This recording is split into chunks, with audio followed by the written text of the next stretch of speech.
We are born into a narrow band of light. Our eyes learn the world by contrast, by edges, by the quiet agreement that something is there because it reflects the sun. But the universe does not share that agreement. Most places do not glow.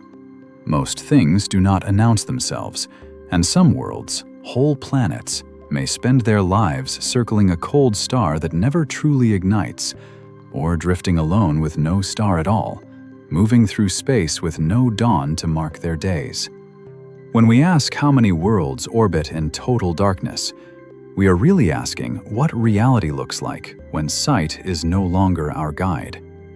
We are asking how much of the universe is built from objects that refuse to be seen, and whether our picture of planet is shaped more by human habit than by nature. There is a way to follow this question without forcing it into spectacle. Step by step, from what the mind expects to what physics permits to what instruments can quietly detect.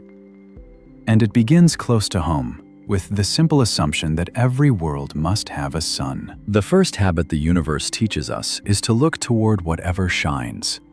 A flame in a cave, a window at dusk, a phone screen in a dark room. Light gathers attention, and attention becomes belief. It is easy then to let brightness stand in for importance, to assume that what can be seen is what is most real. But space does not reward that assumption. Between the stars, darkness is not a rare condition, it is the default. Light exists, yet it is thinly spread, and it travels without promise that it will ever meet an eye. Most of the cosmos offers no comforting edges, no familiar horizon, no clear sign that anything is there at all. Even our own sky, so crowded on a clear night, is already a selection. It is the portion of reality that announces itself. The rest must be inferred. And when we ask how many worlds orbit in total darkness, the question begins with this quiet bias: that a world becomes a world only when a star lends it visibility. On Earth, we learn planets by reflected light. The moon shows us its craters by catching the sun. Mars is a reddish bead because sunlight scatters from dust. Jupiter is an idea made visible by cloud tops that gleam and fade. The very word planet arrives from the ancient experience of watching points of light wander against other points of light. Motion noticed because it disturbed a luminous pattern. So the oldest definition of a world is not about rock or air or oceans. It is about appearance. About something in the sky that holds light long enough for the mind to follow it. That definition still lingers inside modern habits. When we imagine a planet, we often imagine a sphere lit from one side, hanging in blackness, with a bright crescent and a gentle curve of shadow. We imagine sunrise as a feature of existence itself. We picture continents because light reveals them. We picture weather because light defines its movement. Even when we try to imagine alien places, we tend to place them under a star, because without a star, the scene feels unfinished, like a stage without a lamp.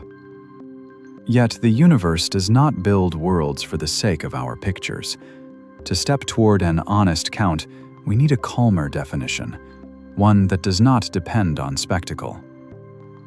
A world, in the simplest sense, is a body shaped by its own gravity, large enough to become a coherent object rather than a loose cloud of debris. It is something with an interior and an exterior, with a history written into layers and temperature and pressure. Whether it is lit is a separate question. Whether it can be photographed is another question entirely. And darkness itself needs care. Total darkness sounds absolute, as if it means a complete absence of light. But in the universe, absolutes are rare. Starlight leaks. Galaxies glow faintly in every direction. The relic light from the early universe fills space like a cold, invisible sea. Even a planet with no nearby star is not inside a perfect void. It is inside a subtle bath of photons and particles. a quiet background that is everywhere at once. So, what do we mean then by darkness? We mean a world that offers no easy light to our eyes, a world that is not illuminated by a nearby sun in a way that would make it bright against the sky, a world that does not announce itself by brilliance, but only by influence. If such a planet has a day and a night, both may be equally dim. If it has weather, it may unfold beneath a ceiling without blue. If it has landscapes, they may exist in a place where the brightest thing in the sky is a distant star so small it barely seems like a sun at all. In that sense, darkness is not a dramatic property. It is a practical one. It is the condition of being difficult to notice. And there is a second, more subtle meaning in the word orbit. Orbit is not a poetic drift. It is a relationship. Two bodies bound together by gravity, moving in a repeating dance around a shared center. We tend to picture orbit as something that happens around stars because stars dominate their systems. But a planet can orbit many kinds of objects. It can circle a faint, failed star that never quite became luminous. It can circle a dead star, a white dwarf, or a neutron star, where the warmth of youth is gone. It can circle another planet if that planet is large enough to play the role of host. Even a planet that has been expelled from its birthplace can become the center of a small system. Moons can remain bound to it, circling in darkness as their parent world moves alone through interstellar space. Orbit, in other words, does not require sunlight. It requires gravity and time. Already the imagination has to shift. The universe may contain worlds that do not sit beneath a star's steady lamp, but that still have a structure, a rhythm, a set of repeating motions that could go on for billions of years. The difficulty is that our methods of discovery were built for light. Astronomy began as the art of reading brightness. A star is found because it is bright against the night. A galaxy is found because it glows faintly when you gather enough photons for long enough. Even the most sensitive telescopes still begin with a simple act: collecting light.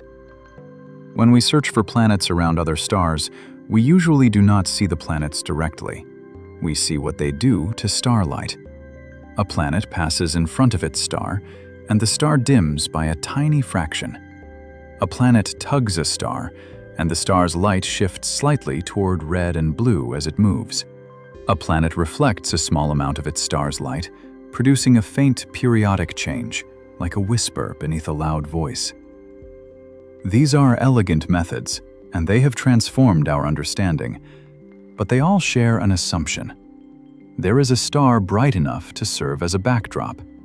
There is light to be interrupted, shifted, or borrowed. If a world is truly dark, if there is no nearby bright star, if it does not pass in front of a visible sun, if it does not reflect a lamp strong enough for us to notice, then the usual methods become quiet. The stage has no spotlight. The footprints are still there, but they are not written in brightness. They are written in gravity and heat, and those are harder to read from far away. And so the bias deepens. The easiest planets to find are the ones in bright systems, close to their stars, creating large, frequent signals.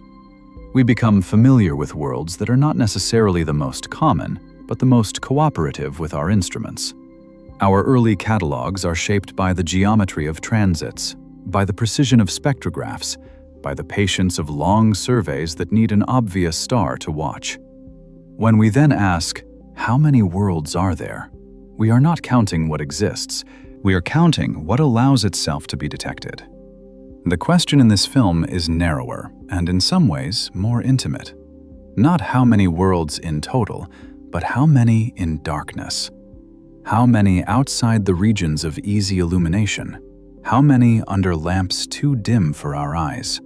How many beyond the reach of our traditional methods?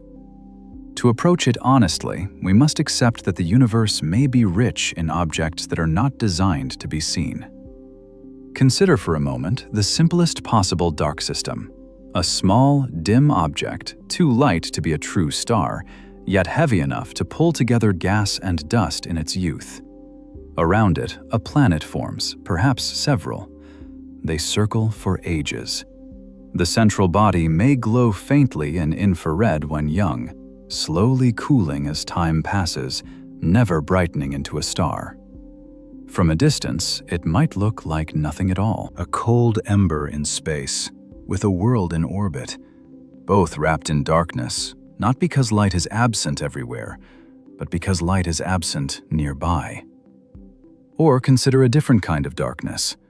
A world around a star that is visible, but so far from it that the planet receives almost no warmth, almost no illumination. The star would be a bright point in the planet's sky, but the landscape would be dim, lit like a distant street lamp across an empty field. The planet's year would be long, the sunlight weak. The day would not feel like daytime. If the planet has an atmosphere, it might carry a pale twilight even at noon. If it has a surface, it might be covered in ice that reflects whatever little light arrives, creating a faint glow only because the ice is generous with photons. From Earth, such a planet would be difficult. Its orbital period would be long, so it would transit rarely, if at all. Its tug on the star would be slow and small. Its reflected light would be negligible. It might exist for billions of years and never be counted, simply because it is too patient, too distant, too quiet. Darkness can also come from a star's death. A planet may continue to orbit long after the central star has changed beyond recognition. A white dwarf, the remnant core of a sun-like star, can shine, but with a light that is small and concentrated, cooling over time. A neutron star can flash with beams like a lighthouse, but those beams are narrow and the environment is severe. A planet in orbit might endure, but the scene would not resemble the soft illumination we associate with a planetary home.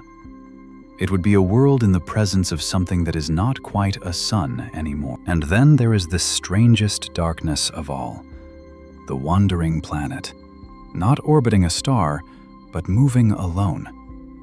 Such a planet would still orbit something, perhaps, its own moons, its own small companions. Its gravity would still organize a tiny kingdom. The planet itself would carry internal heat for a time, leftover warmth from formation, slow radioactive decay, tidal flexing if moons remain.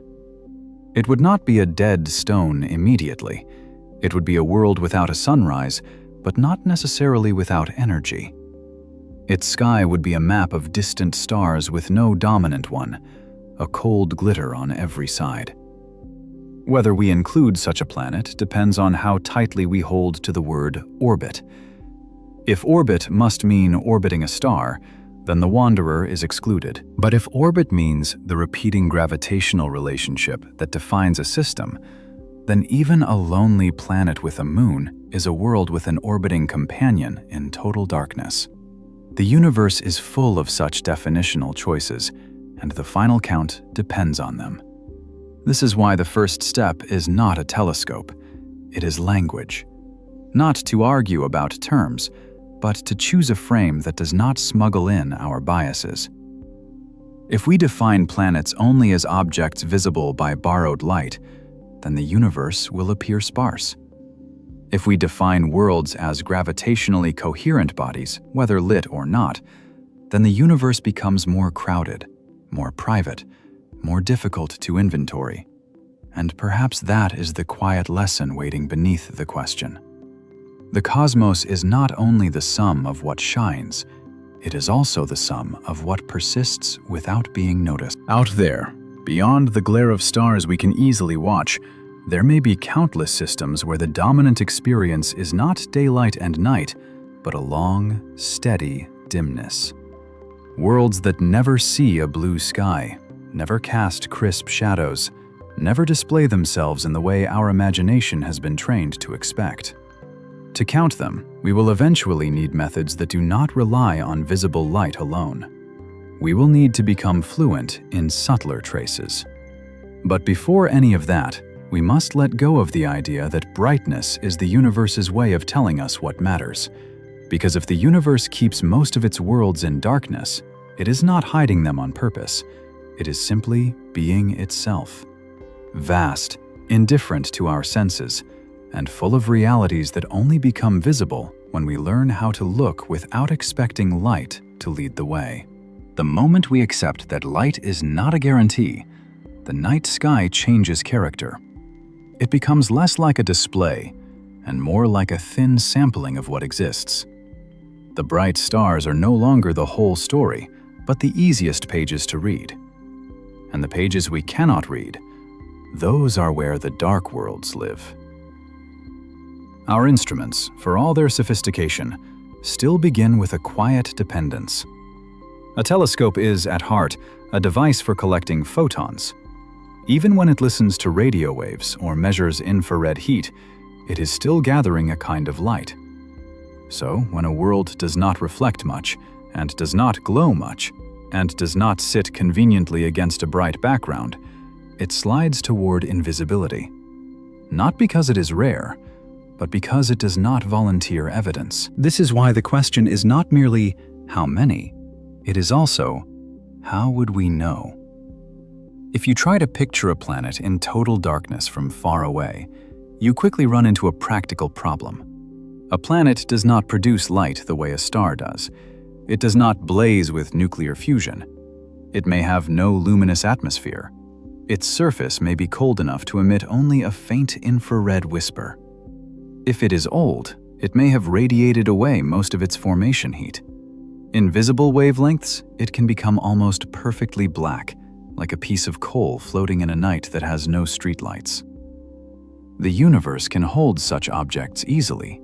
The challenge is that our surveys, for decades, were designed around the opposite: bright anchors and the small disturbances around them. Imagine trying to count fish in a dark ocean using only the reflections of moonlight on the surface. You would learn something, but not everything. You would become skilled at noticing ripples. You might detect large shapes near the top, but the deeper creatures would remain unknown until you changed the method, until you learned to listen for motion, to sense pressure, to detect heat, to map the water itself. Astronomy has been undergoing that same shift, slowly, methodically, without drama. The idea of a dark planet is not a late, exotic thought. It is a natural consequence of understanding that gravity is more democratic than light. If planets form from disks of gas and dust, then wherever there is a disk, there may be planets. And wherever there are planets, some will be placed in regions where starlight is weak, or they will be scattered outward, or their host will be faint from birth. Yet the way we first met exoplanets was through light, and so our first census leaned toward the ones that sit close to bright stars. Over time, the picture broadened, but even now, every method has a preference, and every preference shapes the story we tell ourselves about what is common. One of the most revealing methods begins as a kind of patience. You watch a star for a long time, measuring its position or its spectrum with quiet precision, waiting for the subtle hint that something else is tugging at it. The tug is small, sometimes smaller than the star's own restless activity, but with enough data, a periodic pattern can emerge. Not an image of the planet, but the planet's gravitational signature, written into the star's motion like a slow handwriting. This works best when the star is bright and steady. It works less well for faint stars, for stars hidden behind dust, for objects that never really become stars at all. A dim host means fewer photons, less precision, more uncertainty. Darkness, once again, does not prevent planets from existing. It prevents our measurements from becoming confident. Another method is geometry itself. A transit, the small eclipse when a planet passes between its star and our line of sight. The transit method has given humanity thousands of worlds, each detected by a tiny dip in starlight, but it requires alignment. Most planetary systems will never line up correctly from our point of view. Even in systems that do, the method favors close-in planets with short orbital periods. A planet that orbits far away might transit once in decades or once in centuries, and a survey that watches for a few years will never see it. So the outer worlds, the colder worlds, the dimly lit worlds, many remain outside this net. And then there is a method that does not care whether the planet reflects light or whether the host is bright in the usual sense. It uses gravity as a lens. When a massive object passes in front of a distant star, its gravity bends the starlight behind it, briefly magnifying it. This can reveal planets that would otherwise be invisible. The planet's presence shows up as a small, characteristic wrinkle in the magnification pattern. This technique has a particular quiet beauty because it does not require the planet to shine. It relies on mass alone, and it can, in principle, detect planets that are not bound to a visible star, including planets that drift through space on their own. But it comes with its own limitations. A lensing event is a once-in-a-lifetime alignment. The star brightens, the pattern appears, and then the system moves on. You do not get to repeat the experiment. You do not get to watch the planet orbit. You infer its existence from a brief distortion in a distant star's light, like hearing a single footstep in a hallway and trying to guess who passed by. So, even the method most suited to dark worlds produces a kind of knowledge that is statistical rather than intimate. It helps us estimate populations, not map individual families. What emerges from all this is a kind of humility built into the practice of counting. The universe does not present its inventory openly. Each method sees a different slice. Each slice suggests that worlds are abundant, yet also that our catalogs are biased towards certain conditions: bright hosts, close orbits, favorable alignments, youthful heat. Darkness hides not through mystery, but through ordinary physics. Now, consider what orbit in total darkness might include when you think in these observational terms. There are worlds that orbit dim hosts, brown dwarfs and low-mass stars, objects that glow faintly and often in wavelengths our eyes do not use. A planet around such a host may receive so little visible light that, to any hypothetical creature with human-like vision, the world would feel perpetually nightbound. Yet to an infrared-sensitive observer, it might look different, a landscape lit by a dull, heat-based twilight. There are also worlds in wide orbits around bright stars. These planets do receive light, but so little that the star is a bright pin rather than a warm presence. If the planet is far enough, its surface temperature is determined less by starlight and more by internal heat and the slow balance with the cold of space.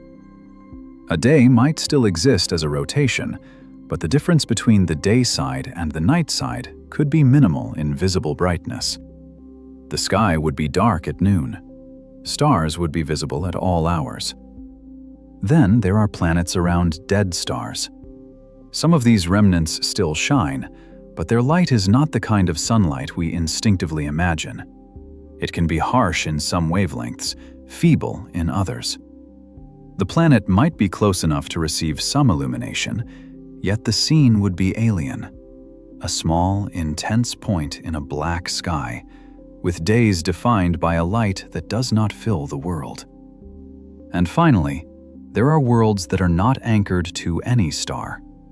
They do not orbit in the conventional sense, but they may carry moons, they may carry rings, they may have internal oceans insulated under ice. They may be warmed by radioactive decay and tidal interactions, even in the absence of sunlight. If such a planet has an atmosphere, it might collapse onto the surface in the cold, or it might persist as a thin, exotic layer.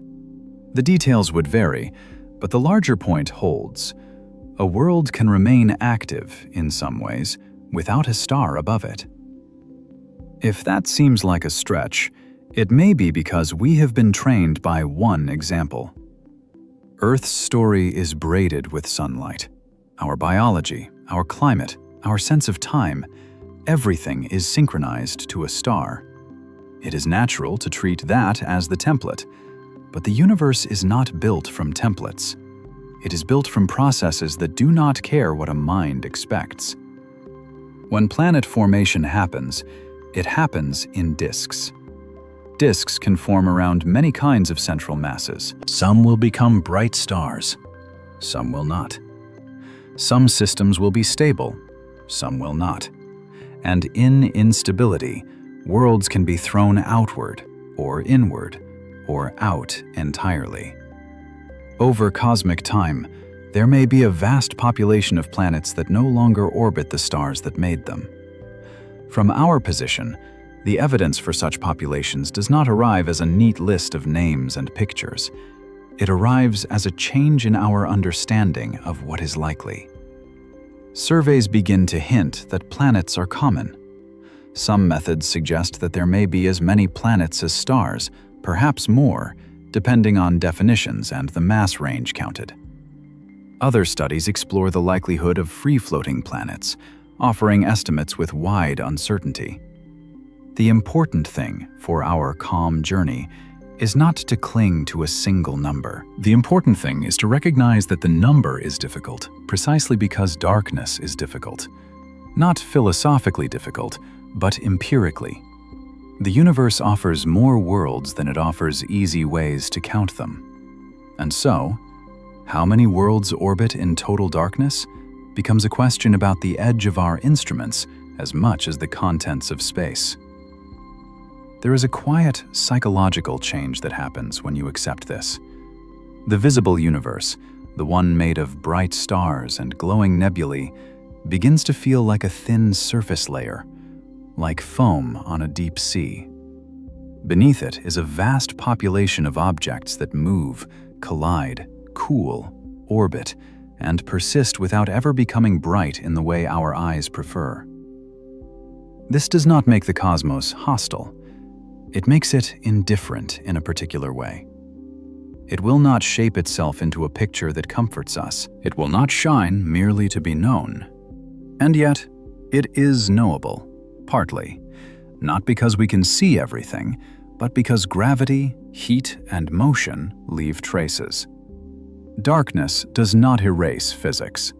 A planet's mass can still bend light. Its presence can still tug another body. Its warmth, however faint, can still leak into infrared.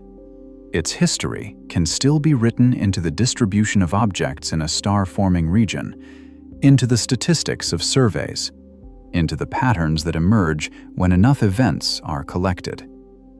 This is the strange balance of modern astronomy. The more we accept our limits, the more the universe expands in imagination, not as fantasy, but as a realistic extension of what our measurements imply. In the end, this first step in the journey is not about arriving at a count. It is about removing a hidden filter from the mind. A world does not require light to be a world. It requires only that gravity gathers it, that time shapes it, and that it persists as something more than dust. Whether it is lit is an accident of circumstance. Whether we can see it is an accident of our location and our tools. So when the question returns, how many worlds orbit in total darkness? It can be held more gently now, not as a demand for a single figure, but as an invitation to look at the universe the way it is, full of objects that do not shine, full of systems that do not announce themselves, full of planets that may never be photographed, and yet may be as common as the ones we can name.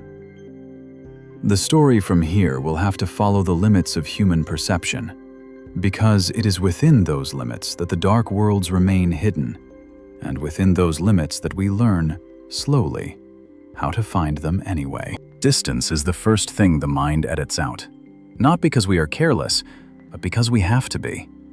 A human life is built for the near field, the reach of an arm, the span of a room, the curve of a road disappearing into trees. Our senses are tuned to surfaces and edges, to the small geometry of survival. Even when we look up, What we truly perceive is not the cosmos itself, but a flat dome of points, all at the same apparent depth, like pinholes in velvet. The mind can understand that those points are far away. It can memorize the numbers, but it cannot feel them. It cannot hold them the way it holds the weight of a stone in the hand. So it compresses, it simplifies, it turns the universe into a scene. And scenes mislead. A star looks like a star because it is bright.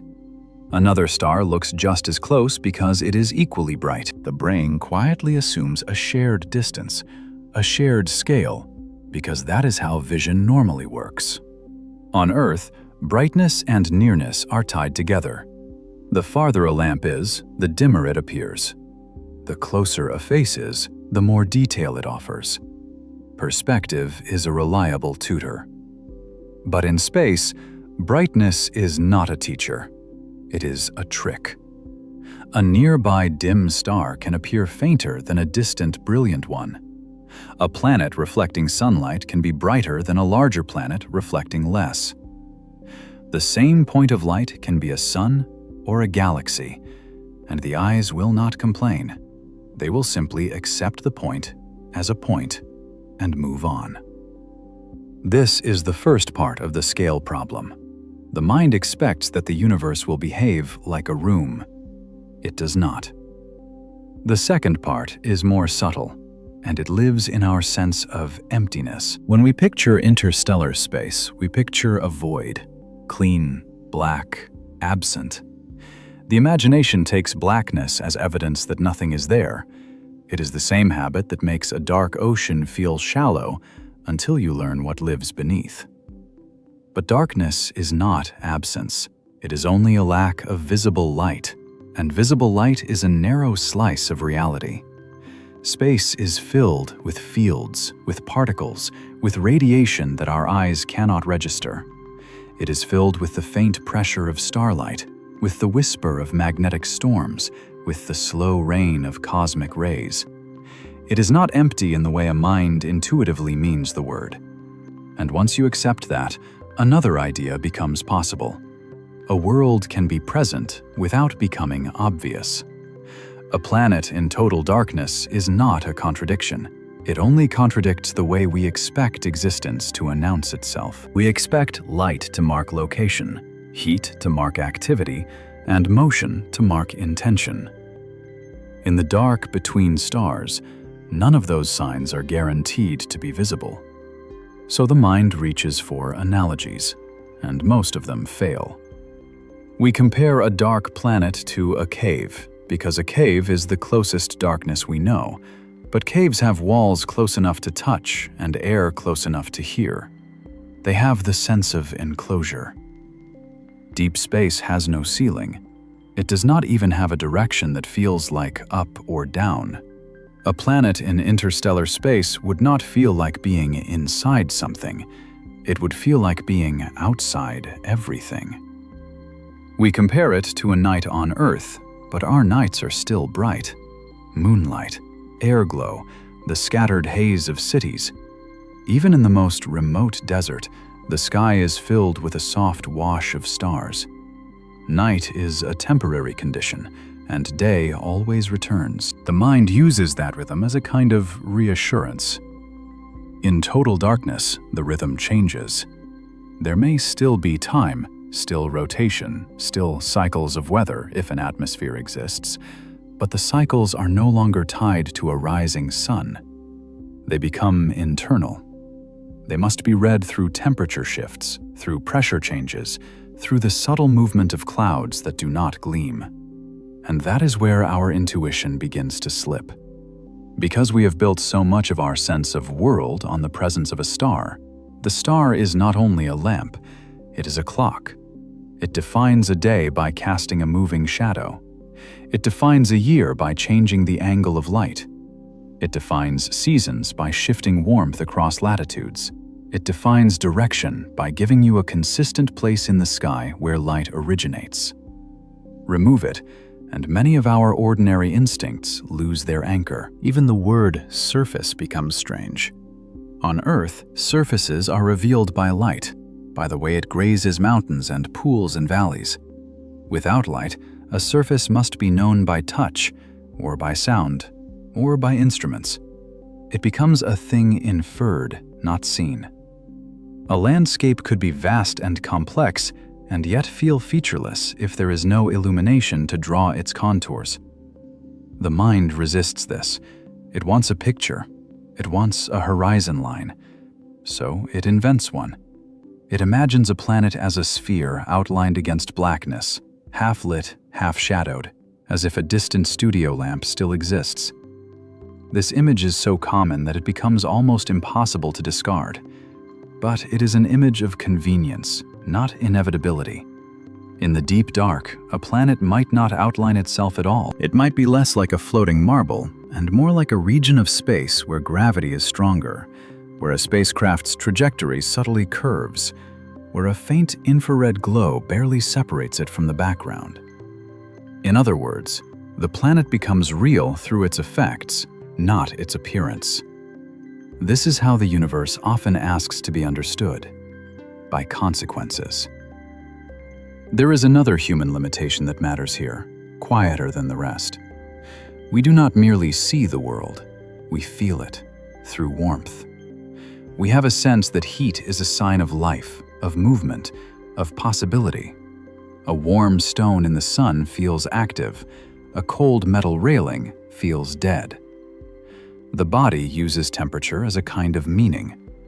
But in space, temperature is not a simple story. It is a slow negotiation between what a world receives and what it can hold. Without a nearby star, a planet's surface can be unimaginably cold by human standards. Yet deep inside, heat may remain for a long time. Radioactive elements decay. The core slowly cools. If the planet has moons, tides can knead its interior, generating warmth without sunlight. If the planet formed large and young and was ejected early, it may carry an enormous reservoir of internal heat, radiating it away over ages. To a human mind trained by Earth, dark and cold can merge into the same idea. But they are not identical.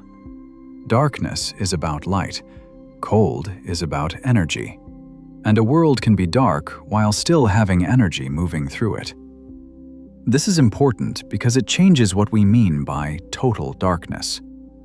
Even if a planet receives no sunlight, it may still glow faintly in infrared, the way a cooling ember glows without visible flame. That glow would not help human eyes, but it would exist.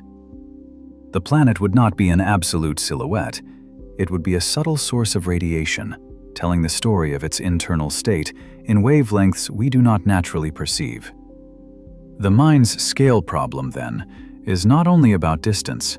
It is about the mismatch between our sensory window and the universe's full range.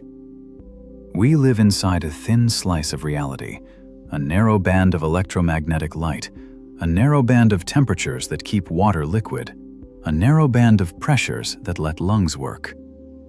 Everything outside that slice can still be rich, structured, complex, but to us it feels like nothing, because we cannot directly experience it. This is why the search for dark worlds is so mentally unsettling, even when described calmly. It forces us to imagine existence without the cues that tell us we are safe, oriented, and awake. It asks us to accept that a planet could pass nearby and we might not see it, not because it is hidden behind a curtain, but because it is simply not bright enough to trigger our attention. And attention, after all, is the gateway to reality in a human mind. What we do not attend to becomes background. What becomes background becomes invisible. What becomes invisible feels like it does not exist. So, to think clearly about worlds in darkness, we have to separate existence from noticeability. We have to let real mean physically present, not visually obvious. Once that separation happens, the sky becomes different. The stars we see become markers, not rulers. They are reference points in a geometry we cannot perceive directly. Between them, the darkness stops being a void and starts being a volume, three-dimensional, deep, populated, not necessarily crowded with shining objects, but filled with mass, with motion, with the possibility of worlds moving through regions where no sunrise ever arrives. And now, even the idea of far away becomes less stable, because if dark planets exist in large numbers, then some may not be far away at all. They may be moving through the galaxy in the same broad currents as stars. They may pass through the outskirts of solar systems. They may drift in the same spiral arms. Their invisibility does not place them at the edge. It places them in a different category of presence. The mind, faced with that, tends to retreat to certainty. It prefers the visible catalog: stars, galaxies, nebulae. It prefers the story where what matters is what glows. But the universe is under no obligation to match that preference. It may be that the majority of worlds are not bathed in warm light. It may be that the typical planet is not an Earth-like scene under a sun, but a cold body in dimness, carrying its story inward rather than displaying it. To hold that possibility without anxiety, the mind must slow down. It must accept that not knowing is not failure. It is the natural state of a creature looking outward from a small island of light. And if we can stay with that feeling, calmly, without trying to resolve it too quickly, then the question becomes steady again.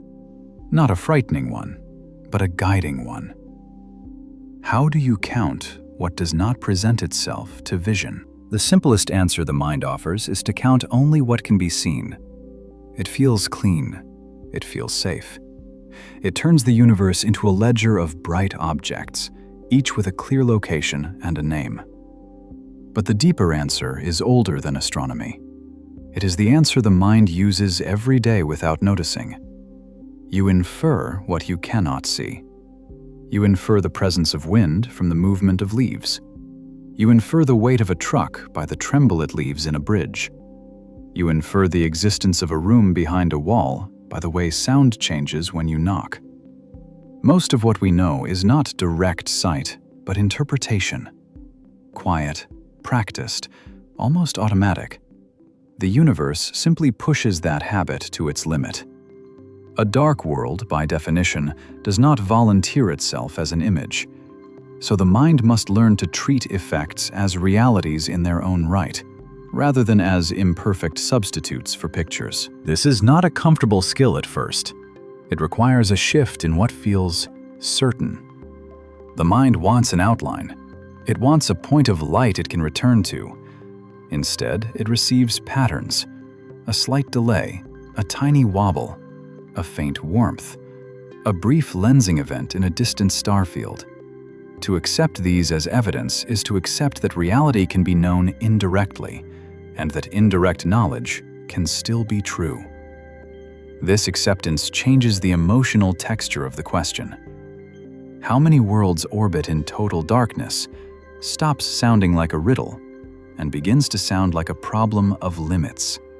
Limits of perception, limits of instruments, limits of patience.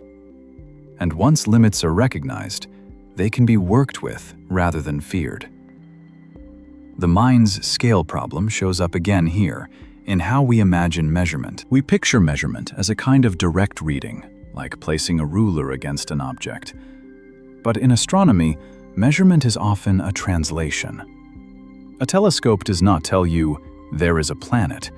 It tells you that a star's light dipped by a fraction, or that a spectral line shifted by a tiny amount, or that a background star brightened in a particular shape over days or weeks.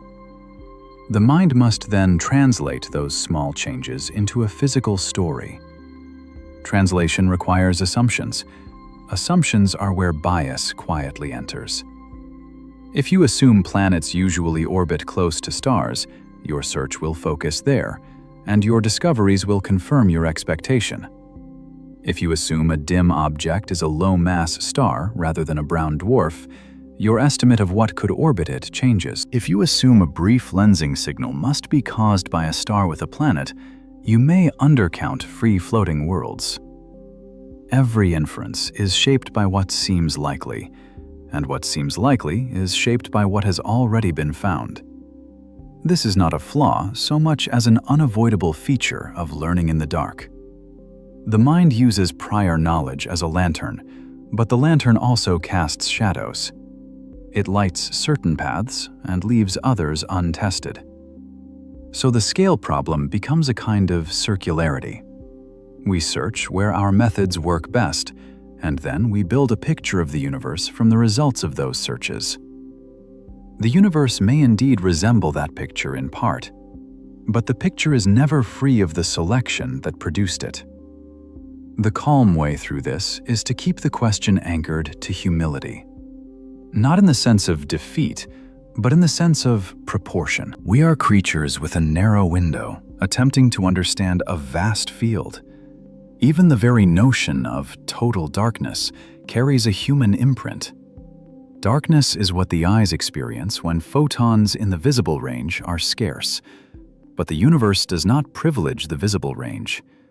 A planet may be dark to us, and yet luminous in radio, or in infrared, or in particle emissions that our skin does not perceive. The cosmos is layered with kinds of light that are not part of our waking experience. So when we use the word darkness, we are really describing a mismatch between the world's emissions and our senses, a mismatch between the signals it produces and the signals our early astronomical tools were built to detect. And that mismatch can make us underestimate how much is out there. There is a second mental trap, quieter and more stubborn. The tendency to imagine that what is unknown must be exotic. If something is hidden from us, the mind can lean toward mystery, toward dramatic explanations. But in astronomy, the unseen is often unseen for ordinary reasons. It is too faint, too distant, too cold. It passes through the wrong region of sky. It produces a signal that is lost inside noise. It is not that the universe is concealing these objects. It is that the universe is not arranged for our convenience. This matters because it keeps the tone of the search grounded. Dark worlds are not necessarily strange worlds. They may be common, even typical, and the only strange thing about them is that we are not built to notice them easily. So the mind, if it is to stay clear, must resist both extremes: the comfort of counting only the visible and the temptation to mythologize the invisible. Instead, it must learn a slow kind of imagination, the kind that is willing to picture a planet without picturing a scene. A planet as mass, as orbit, as a curve in a spacecraft's trajectory, as a faint, steady warmth, as a subtle shaping of dust and gas, as a system defined by gravity rather than illumination. This slow imagination is not a loss. It is a gain. It allows the universe to be larger than our pictures, and it allows us to face a more unsettling possibility without spiraling into it: that the majority of worlds may never be directly seen. Not because the universe is unknowable, but because the universe is not optimized for directness. Even in our own solar system, there are places we have never visited, regions we know mainly through gravity and faint signals. Expand that to the galaxy, and direct images become the exception rather than the rule. So the story becomes about learning to trust indirect knowledge. A planet can be known through the way it makes another body move, through the way it briefly interrupts light, through the way it bends starlight passing behind it, through the way it holds onto a moon, through the way it radiates the last traces of its formation heat into cold space. The mind, over time, can learn to feel the reality of those traces, just as it can learn to feel the reality of wind through leaves. And then the question, how many, becomes a question of inference. It becomes a question of how to take limited sightings and turn them into population estimates, how to correct for biases, how to account for the worlds we miss because their orbits are too wide, their hosts too dim, their alignments unfavorable. How to accept that the count will always be a range, always a moving target, because our methods are improving and our assumptions are being refined. All of this depends on the mind becoming comfortable with uncertainty without collapsing into vagueness. That is a delicate balance. The mind likes crisp edges, but the universe offers gradients. The mind likes finality, but the cosmos is an evolving measurement problem. So we do not seek a single, satisfying number to soothe ourselves. We seek a deeper kind of clarity, an understanding of what we can know, what we cannot know yet, and what our current instruments might be blind to. In that clarity, the darkness becomes less like a void and more like a territory, a region of reality that is not illuminated for us, but that can still be mapped through careful attention to consequences. A region where worlds may orbit, persist, and change without ever producing the kind of visual proof the human brain craves. And perhaps the most human part of this chapter is the quiet recognition that our relationship with the universe is not primarily visual. It is interpretive. We are not simply seeing the cosmos. We are reasoning our way into it by translating faint signals into physical stories. That is a profound expansion of what a world can mean. A world can be something you never see directly, but still know exists. It can be a presence revealed by a small inconsistency in a star's motion. It can be a planet inferred from a brief gravitational lensing event. It can be a cold body detected only by the weakest glow in infrared. It can be a system of moons circling a wandering planet in the deep dark, known not by an image, but by the logic of gravity. When the mind accepts this, it becomes possible to carry the question forward without forcing it into human shapes. Because now the limitation is clear, and it is not a failure of science. It is the starting condition of being human. We live inside a narrow beam of perception, and we are learning, slowly, patiently, to look beyond it. The darkness, then, is not only out there between the stars. It is also inside our own sensory boundaries. And once we recognize that, we are ready to talk about the concepts that govern these hidden worlds, not as abstractions, but as the quiet rules that let planets exist, move, and endure, even when no sunlight ever reaches them. Gravity does not care whether anything is lit. It works in the dark with the same patience it works in sunlight, pulling scattered material toward centers, smoothing chaos into orbits, shaping clouds into spheres, and systems into patterns that can last longer than any species can remember. In the deep night between stars, where the eye finds almost nothing to hold on to, gravity is still there, quietly building structures that do not need to be seen in order to exist. A world in darkness begins the same way any world begins, with fragments. In a young system, those fragments are the leftovers of making a star, gas, dust, ice, and grains so small they move like smoke. They spin because the cloud that formed them spun, and the spin flattens material into a disk. Inside that disk, collisions happen gently at first, then with more insistence. Dust clings, pebbles form, pebbles gather into rocks. Rocks gather into bodies large enough for gravity to matter locally, pulling in nearby material and clearing paths around their orbits. Nothing in this process requires bright light. It requires only time, material, and motion. The light we associate with planet formation, the glowing nebulae, the bright young stars, is real, but it is not the cause. It is a byproduct. It is what we happen to notice from far away. The building itself can occur under veils of dust thick enough to block visible starlight, or around objects so faint that the whole system remains dim even in its youth. This is the first permission physics grants to darkness. Worlds can form without becoming visually dramatic. There are central objects that never become proper stars. They are born from collapsing clouds like stars, but they do not gather enough mass to ignite sustained hydrogen fusion. They spend their early time warm, glowing in the infrared like embers, then cool slowly over billions of years. Around them, disks can still form. The same processes of collision and accretion can still operate. Planets can still assemble, because gravity and chemistry do not ask whether the host will ever shine like a sun. From the perspective of a planet, this kind of host is not a star that failed. It is simply the brightest thing nearby, however faint.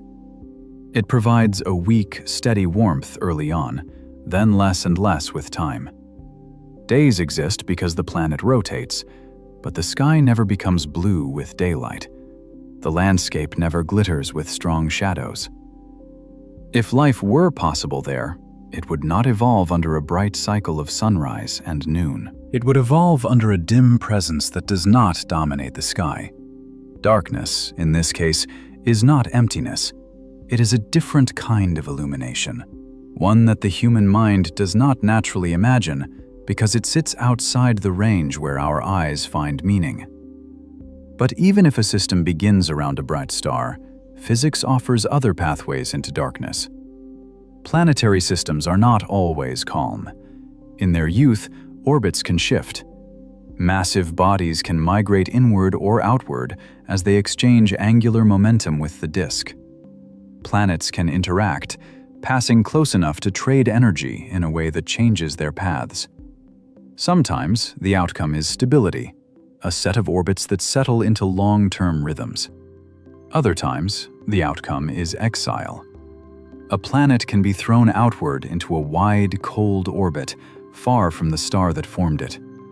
Its year stretches into thousands of Earth years. Starlight becomes a distant presence, more like a bright star than a sun. The planet is still bound. It still belongs to the system, but it has moved into a region where the warmth and light that once shaped its early surface become almost irrelevant. Its atmosphere, if it has one, changes character. Volatile gases freeze out, cloud patterns shift. The planet becomes a place where chemistry is slow, where time feels stretched. And sometimes exile goes further. A planet can be thrown completely free. This is a possibility that feels strange only because our solar system is relatively orderly, but gravity allows disorder. In a crowded young system, a close encounter can give a planet enough speed to escape its star's pull. The planet leaves not as a dramatic explosion, but as a quiet departure. One orbit becomes an open path. The star recedes. The planet continues along the new trajectory, carrying whatever moons remain bound to it, carrying whatever heat remains in its interior. In that moment, darkness is not something the planet enters. Darkness is something it reveals. That a world can exist without orbiting a star at all. Such a planet is not powered by sunlight, but it is not necessarily inert. A planet, especially a large one, forms hot. The heat of accretion, the compression of gravity, the differentiation of heavy elements sinking toward a core. All of these processes leave warmth behind. Radioactive isotopes continue to decay, releasing energy over long times. If the planet holds moons, tides can flex its interior, converting orbital energy into heat. For a long while, the planet can remain internally alive, even as its surface freezes. Ice can become a lid, trapping heat beneath. Under that lid, oceans can persist, dark and pressurized, warmed from below. Without sunlight, there are no photosynthetic forests, no bright surface blooms. But chemistry does not require light. It requires gradients, differences in temperature, differences in concentration, places where energy can flow downhill. Physics permits those gradients to exist in the dark. This is one of the most quietly profound permissions the universe offers, that habitability, in the broadest physical sense, does not have to be tied to a star. A star makes habitability easier, at least for surface ecosystems like ours, but it is not the only path to energy. There are worlds, even in our own solar system, where the most promising environments are not under sunlight, but under ice. The difference, for a free-floating planet, is that the ice might cover almost everything, and the sky above it might show no sun at all. Only distant stars like needles, with no single one bright enough to rule the scene. A world like that would be, for us, almost impossible to notice unless it passed close enough to betray itself. Yet physics does not find it exotic. It is the natural outcome of gravitational interactions repeated across millions of systems and billions of years. Darkness can also be preserved by scale. Even within a system, a planet can remain cold and dim simply because the star is far away and the planet is large enough to hold on to its own internal rhythm. The outer reaches of a planetary system are places where sunlight arrives diluted, where the star is a bright dot rather than a blazing disk. In such regions, the difference between in orbit and in darkness becomes a matter of degree. A planet there would not be in perfect night. It would be in persistent twilight. The star would cast light, but it would not reshape the world in the way we associate with daylight. If the planet rotates, the day side and night side might differ only slightly in visible brightness. If it has an atmosphere, it might scatter the weak light into a faint, uniform glow, never bright enough to erase the stars. Darkness, again, is not a switch. It is a continuum. And then there is a different kind of darkness, born not from distance or exile, but from the evolution of the star itself. Stars do not shine forever in the same way. Over time, they change. Some swell into red giants and shed their outer layers. Some collapse into compact remnants. A planet can survive these changes, depending on distance and circumstance, and continue to orbit what is left. A white dwarf is small, dense, and initially hot, then cooling over time. Its light is real but concentrated. A planet around it may experience a harsh, narrow illumination. A neutron star can be even more extreme, a compact object with intense magnetic fields and beams of radiation.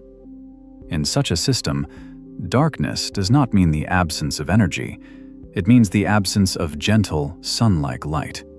It means a world lit by something that does not behave like a sun, or perhaps not lit at all in a way that would make landscapes visible.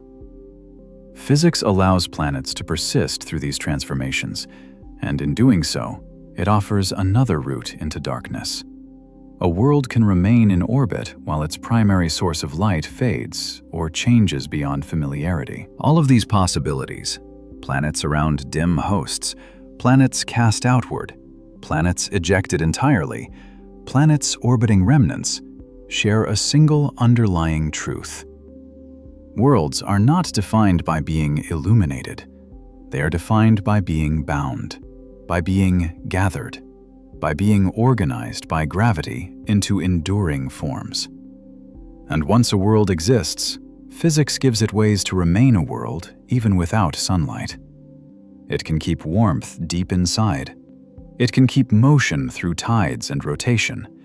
It can keep chemistry active in protected layers. It can keep moons in orbit, creating smaller cycles of gravity and heat. It can keep an atmosphere for a time, depending on mass and temperature, even if that atmosphere changes into something unfamiliar, thin, collapsed, or frozen out onto the surface. In the dark, the planet becomes a quieter object, but not a lesser one. Its story moves inward. Its most important processes may be hidden beneath kilometers of ice, beneath high-pressure layers, beneath atmospheres too thin to scatter light into a visible sky. If there is a lesson here, it is not that darkness is strange. It is that sunlight is a special case.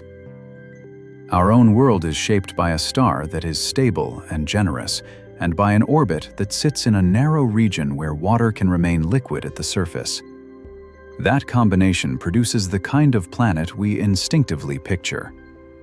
But physics is broader than instinct. It permits an immense variety of worlds, many of them not lit in ways we would call day. And so the question returns, now with a firmer foundation beneath it. If physics allows worlds to form, to survive, and even to remain internally active in darkness, then the universe may contain far more such worlds than our first imagination would admit. In the end, darkness is not something a world falls into. It is something a world is born with, or grows into, depending on where it forms and what happens to it afterward. The laws of physics do not treat illumination as a requirement. They treat it as one outcome among many. If you follow those laws far enough, you begin to see that the brightest parts of a planetary story are often the least enduring. Youth is luminous, formation is hot, collisions glow, disks shine in infrared.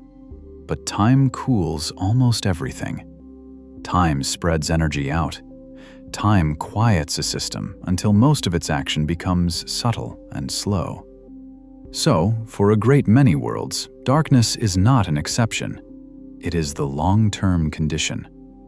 A planet that begins close to a star may migrate outward. A planet that begins in a crowded system may be tossed into a distant orbit. A planet that begins around a dim host may never see a bright sky in the first place. A planet that begins around a sun-like star may find billions of years later that its star has changed, swollen, shed mass, or collapsed into a remnant that no longer fills the sky with warm light. Physics makes all of these pathways available, and it does so without preference. It is tempting, when hearing these possibilities, to imagine a dark planet as a frozen stone. But that is another human shortcut. It collapses complexity into a single sensory impression.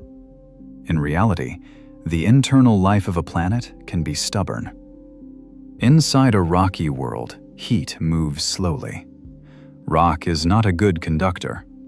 Thick mantles and crusts can trap warmth for immense spans of time. Even without any external input, the slow decay of radioactive elements, uranium, thorium, potassium, can keep a planet's interior from becoming entirely inert. The core may remain molten or partly molten. The mantle may convect. Volcanoes may still exist, not because they are dramatic, but because heat must escape somehow. On an ejected planet, the absence of sunlight changes the surface first.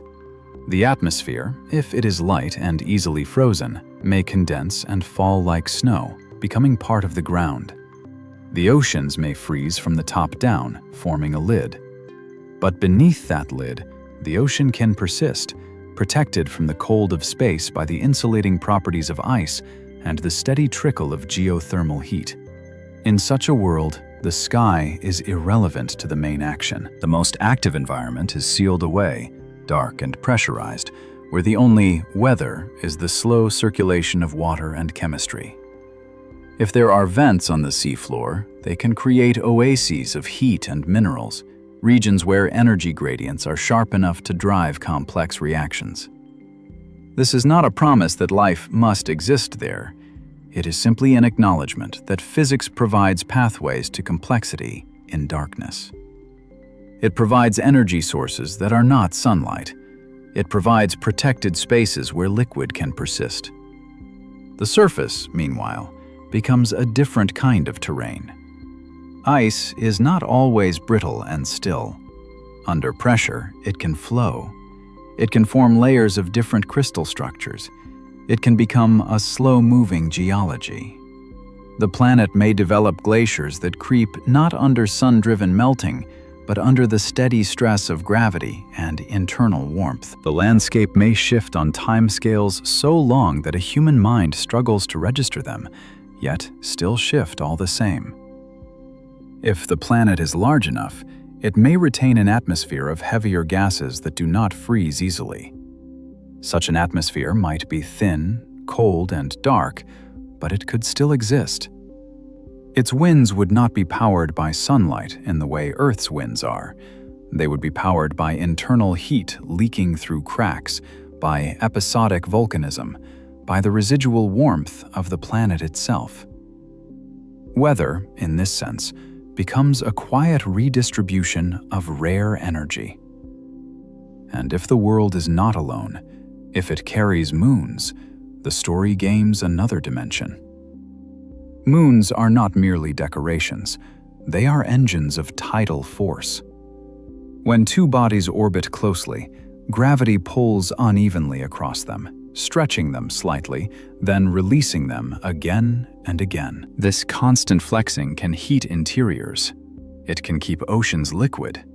It can maintain geological activity long after a world should have cooled. In the darkness, tides can take the role the sun plays in warmer systems. Not as light, but as energy input. A moon around an ejected planet could be a companion and the heater, driving internal motion by the simple fact of orbiting.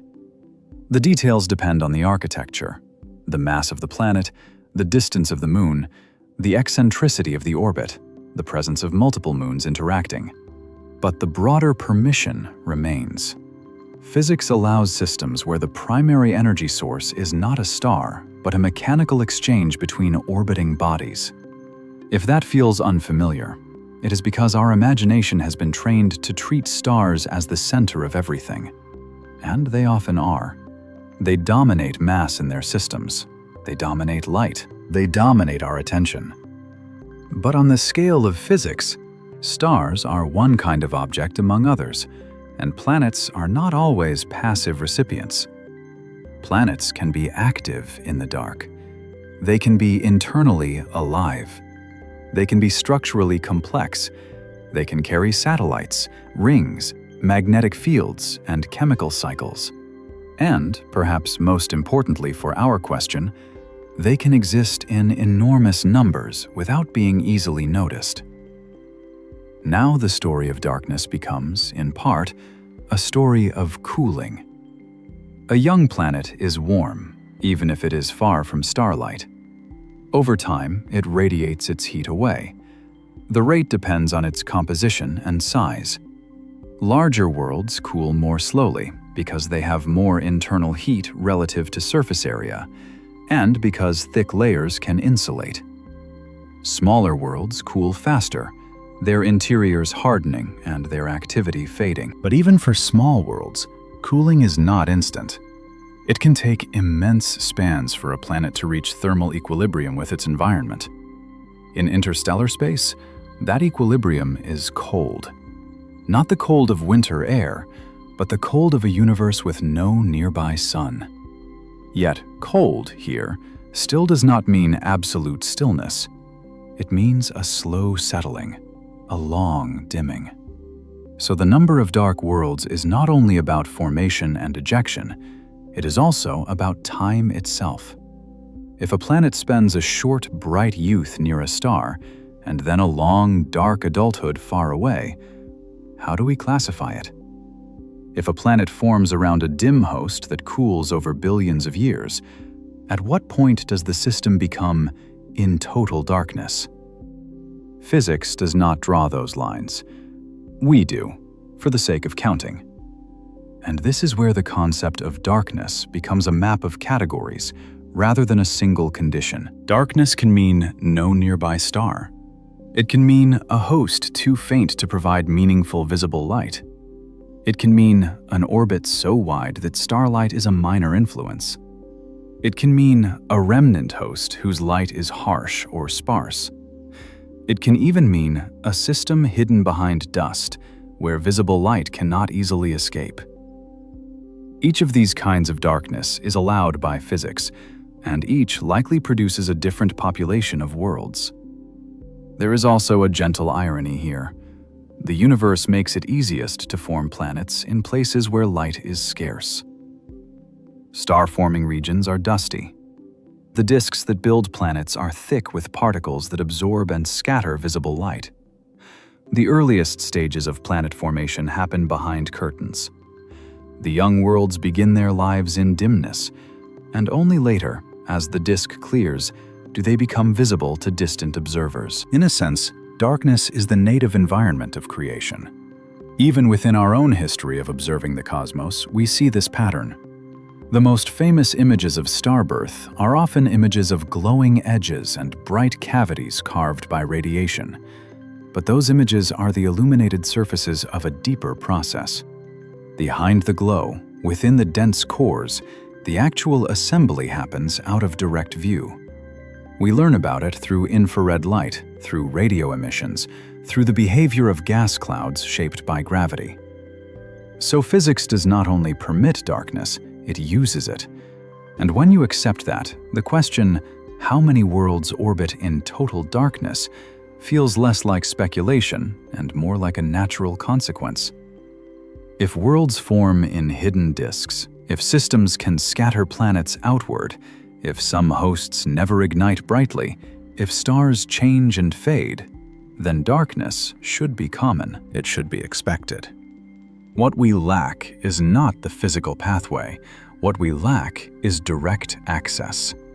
Because the same properties that allow a world to remain dark, distance from a bright star, a faint host, isolation, also make it difficult for our methods to detect. A planet in a wide orbit tugs its star slowly. A planet around a brown dwarf is paired with a host that is faint and challenging to measure. A free-floating planet offers no easy backlight. A planet orbiting a remnant star may exist in an environment where signals are complicated by the host's behavior. Physics allows these worlds. Measurement struggles to catch them. So, in this chapter, the universe has given us permission. It has shown that darkness does not contradict worldhood. It has shown that orbit does not demand sunlight. It has shown that energy can persist in hidden reservoirs, in tidal flexing, in radioactive decay. A planet can be a world in every meaningful physical sense, while still being almost invisible across interstellar distances. The night sky, when seen through this lens, becomes less like a stage and more like an ocean. The bright stars are like ships at night, visible, navigational, comforting. But the ocean beneath them is full of currents, of drifting objects, of hidden structures that do not announce themselves with light. And somewhere in those currents, there may be countless worlds, some circling faint hosts, some circling dead ones, some circling only their own moons as they travel alone. Physics has no trouble sustaining them. The only remaining question is how, from our small island of light, we can ever learn to count them. The first time you try to measure what cannot be seen, you discover a quiet truth about the universe. It leaves evidence everywhere, but it rarely leaves it in the form we prefer. A dark world does not offer itself as an image. It offers itself as a disturbance, a slight imbalance in motion, a brief shift in brightness, a whisper of heat, a bending of light that belonged to something else. And the art of counting the unseen begins with learning to treat those small signatures as solid as stone. It is a different kind of seeing, slower and more patient, and it begins not with a photograph, but with a baseline, an expectation of how a star should behave if it were alone. A solitary star is never perfectly still. It trembles under its own convection. It flares, it spots and rotates. It breathes in rhythms set by its internal structure. To find a planet, you must first learn the star's language well enough to notice when something foreign has entered the sentence. One of the oldest planetary signatures is a wobble. Not a dramatic sway across the sky, but a subtle motion as a star and its planet orbit a shared center of mass. From far away, the star appears to drift toward and away from us in a steady cycle. That motion stretches and compresses its light by tiny amounts, shifting spectral lines back and forth. The shift can be smaller than anything a human eye could ever notice, but instruments can notice. Over months and years, the pattern repeats. The star is not simply shining, it is moving. This method can find worlds that never cross in front of their star. It can find planets even if they reflect almost no light. It is, in spirit, a gravitational method masquerading as a light-based one, because we read the planet's pull through the star's spectrum. But it comes with a cost. It prefers certain kinds of systems. It prefers heavier planets that tug more strongly. It prefers closer orbits that complete more cycles in a reasonable time. And it prefers calm stars whose own activity does not mimic the signal. A bright, quiet star is an easy partner. A faint, restless one makes the signature harder to trust. So even here, the universe filters itself. Not by changing what exists, but by changing what we can confidently measure. A different signature is an eclipse that is not really an eclipse. When a planet passes in front of its star, the star dims by a fraction so small it can be lost inside ordinary noise. Yet, with repeated observation, the dip becomes clear. The planet has drawn a tiny, consistent shadow across the star's face. This is a rare privilege of geometry. Most planets will never align with our line of sight. Even in systems that do, the timing matters. A close-in planet will transit frequently, making it easier to catch. A planet in a wide orbit might transit once during a human lifetime of observation, or not at all. And so the worlds we count this way are, at first, the ones with short, steady rhythms. Worlds whose years are measured in days or weeks, not decades. This is not a flaw in the method. It is simply the shape of the window we are looking through. And there is a further subtlety. A transit does not only reveal a planet's presence, it reveals a planet's size, because the depth of the dip depends on how much of the star's disk is covered. But size is not mass. A large, low-density world can produce a deep transit without being heavy. A small, dense world can be massive enough to matter while making only a shallow dip. To understand a planet fully, astronomers often need more than one method, more than one kind of evidence. The unseen becomes clearer when multiple traces agree. Still, even with such agreement, transits rely on a bright backdrop. The star must be visible and stable enough to watch. If the host is a faint, cool object, something that barely glows in visible light, then the method becomes more difficult. You can still try, but the photons arrive reluctantly. Precision becomes expensive. Time becomes the currency. This matters for darkness, because some of the darkest planetary systems may orbit hosts that are dim by nature. Low-mass stars and substellar objects that shine mostly in infrared. Planets there could be numerous, but our easiest surveys are not tuned to their light. We are again limited by what our eyes find natural and what our instruments were first designed to collect. To find worlds around such hosts, astronomers shift to different wavelengths, listening for the faintest dips in infrared brightness, where a cool object is more generous with photons. Even then, the work is delicate. The signals are small. The host may vary. The data must be carefully cleaned, carefully interpreted. Counting becomes an act of restraint as much as curiosity, because it is easy to see patterns that are not real. In the deep dark, the temptation is always to over-interpret. Another approach is to look for heat itself. A planet, especially a young one, emits infrared radiation simply because it is warm relative to space. In rare cases, this warmth can be detected directly, producing an actual image of the planet as a faint point near its star. This is the closest thing to straightforward seeing we have for exoplanets, but it is rare precisely because it depends on special conditions. The planet must be young enough to still be hot, and typically massive enough to radiate strongly. The star must be far enough away in apparent separation that the planet is not drowned in glare. Instruments must block the star's light, like holding up a hand to see a dim object near a bright lamp. Even then, the planet is often barely visible, a pale ember near a brilliant fire. Direct imaging, then, finds a particular kind of world: wide orbit, youthful, warm giants. It teaches us what such planets can look like, but it does not easily count the cold, old, dark majority. And so, the most important method for darkness, perhaps the most conceptually pure, is gravitational lensing. Gravity, unlike light, cannot be blocked by dust. It does not weaken because our eyes are limited. It simply curves space-time, and that curvature bends the path of light passing near it.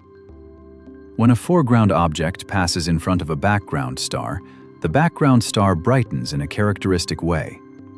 The shape of that brightening depends on the mass and motion of the lensing object. If the lens has a planet, the planet adds a brief, sharp feature to the light curve, a small ripple in the otherwise smooth magnification. The elegance here is that the planet does not need to shine, it does not need to reflect. It can be a cold body in the dark, and its gravity will still leave a trace. This method can, in principle, detect planets far from their stars, planets around faint hosts, even planets that wander alone.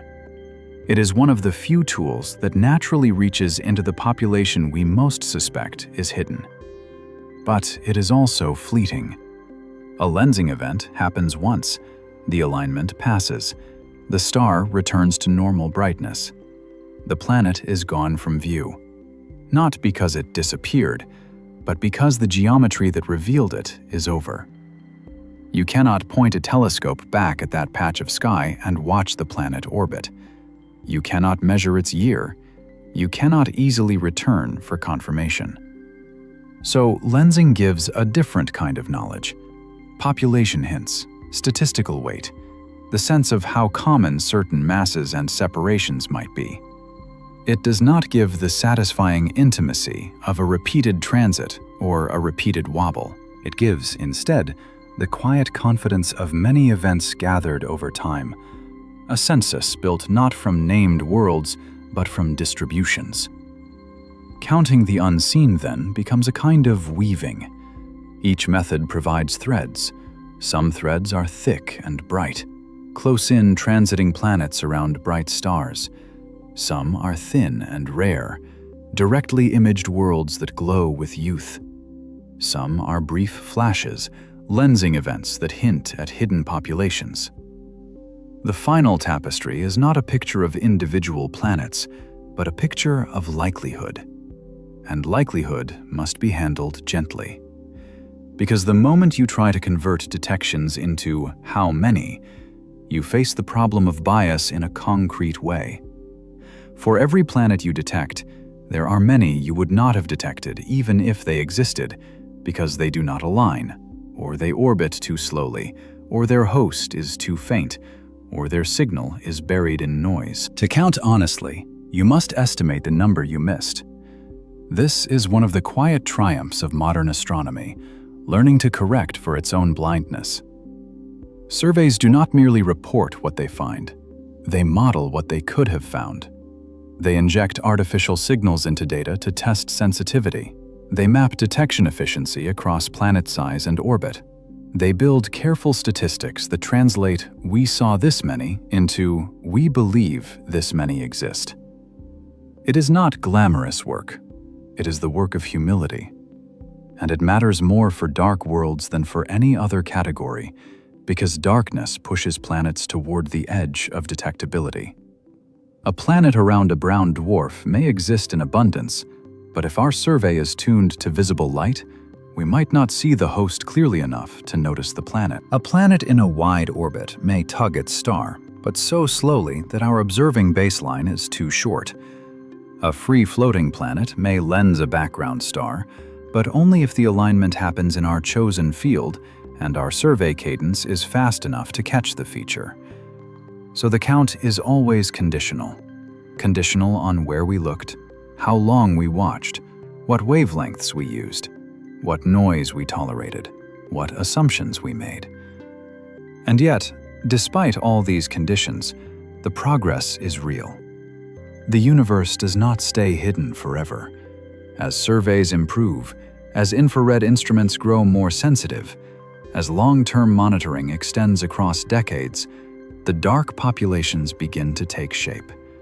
Not as individual portraits, but as a rising sense that the galaxy may be full of worlds that do not glow. It is a different kind of revelation, not the sudden discovery of a new object, but the slow understanding that our earlier picture was incomplete in a predictable way. In the end, counting the unseen is an act of disciplined imagination. Not imagination in the sense of invention, but imagination in the sense of building a coherent reality from indirect traces. It asks us to accept that the deepest truths in astronomy are often statistical. They do not arrive as a single photograph. They arrive as a pattern across thousands of stars, across many years, across many methods, each with its own blindness. And from those patterns, a quiet conclusion begins to form. Not yet a final number, not yet a finished map, but a direction. If gravity can reveal planets that light cannot, then darkness is not a barrier. It is simply a region that requires a different way of seeing. At some point, after enough nights of careful watching and enough years of patient analysis, the unseen stops feeling hypothetical. It starts to feel like a presence pressing up against the limits of our methods. Not a single object, but a population, an entire hidden architecture implied by the way our detections cluster and the way our surveys come up short. This is where counting becomes something more than finding. It becomes inference, and inference becomes a kind of quiet honesty about what we do not know. A planet catalog is not a photograph album. It is a biased sample. The planets we list with confidence are the ones that offered us repeated, clean signals. They are the ones whose geometry matched our line of sight, or whose mass made their tug undeniable, or whose heat made them glow in infrared. They are the ones we could return to and measure again. Names and orbits and sizes accumulate around them. But dark worlds often do not offer that kind of cooperation. Their signatures may be singular.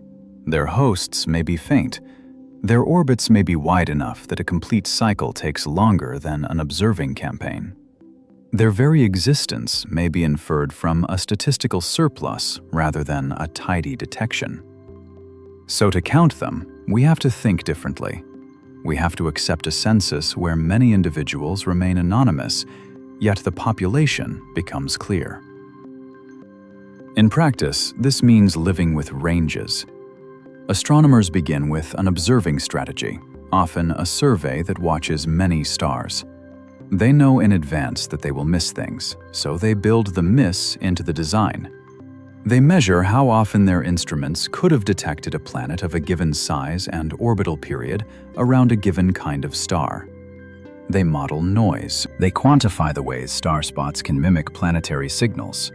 They test how gaps in data create false patterns.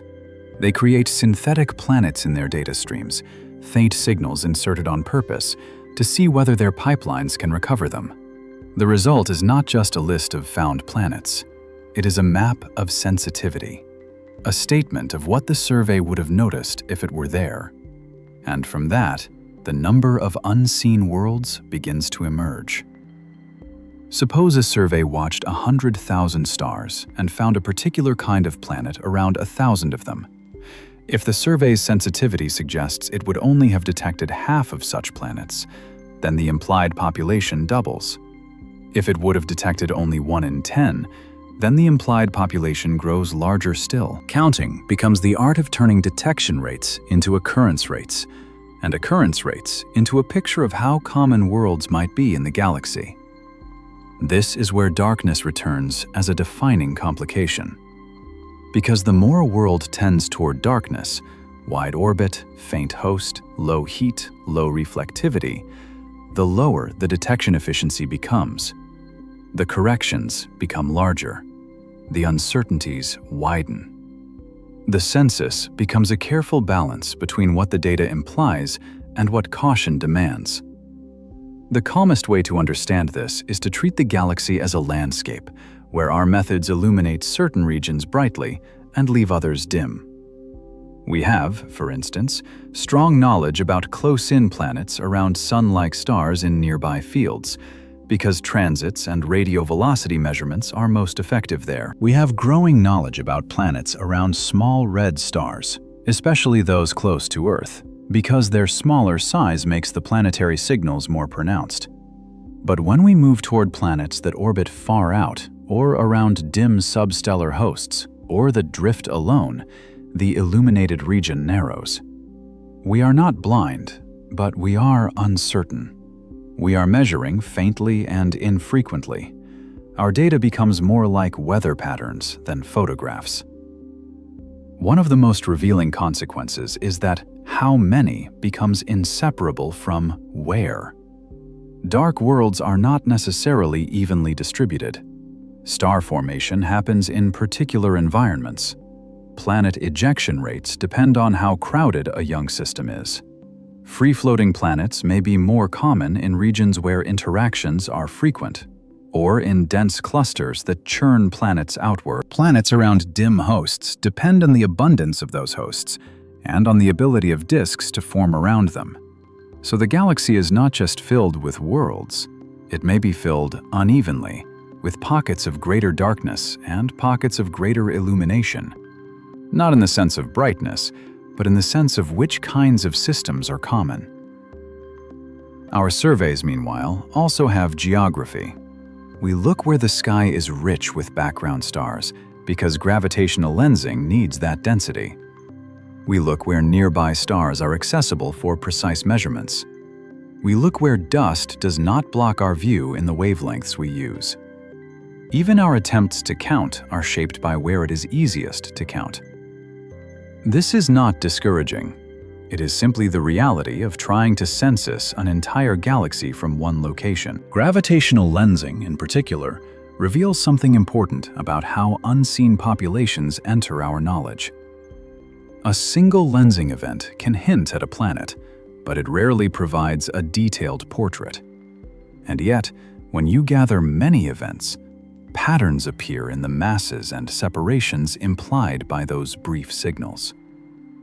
Over time, lensing surveys have the potential to estimate how common planets are at wider separations, and to probe the possibility of planets that are not bound to stars at all. When a lensing signal suggests a planet with no obvious host star, it raises a delicate question. Is the planet truly free-floating, or is the host simply too faint to detect?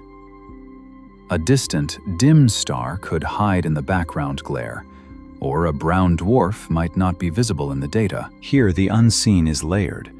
An unseen planet around an unseen host, detected only through its effect on a star even farther away.